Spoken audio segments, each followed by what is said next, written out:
Во последните 24 часа на клиниката за инфективни болести се третирани 8 нови пациенти со симптоми на морбили.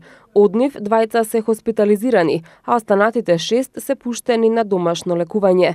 Директорката на клиниката за инфективни болести Милена Стефановиќ денеска на пресконференција информираше дека во моментот на клиниката има вкупно 20 пациенти заболени од морбили со потешка клиничка слика.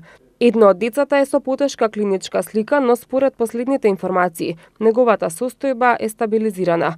Од вчера има и 2 нови случаи на заболени деца на клиниката за детски болести. Нивната состојба е стабилна и само кај едното има акутни симптоми на морбили. Тоа се деца од хематоонколошкиот оддел, кои се заболени во тек на примање на терапија. Ова се деца кои престојуваат на одделот за хематоонкологија и кои за викенди одат во дневна болница и доаѓаат, информира доктор Катерина Ставрик, директорка на клиниката за детски болести. На клиниката за детски болести од почетокот на епидемијата се регистрирани вкупно 8 случаи на вработени заболени од морбили, главно доктори и персонал кој работи во општата амбуланта.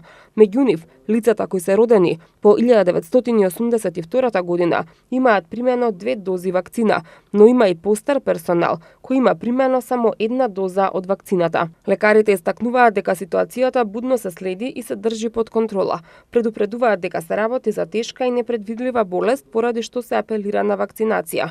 Апелираме сите граѓани кои не се сигурни во својот вакцинален статус и родители кои имаат невакцинирани деца да се вакцинираат во најбрз можен рок, рече докторката Стефановиќ. Поради зголемениот број пациенти заболени од морбили, во поликлиниките Јане Санденски, Битпазар и Ѓорче Петров се воведени дежурства од 19:30 до 7 часот и 30 минути, а за викендите ќе работат 24 часа.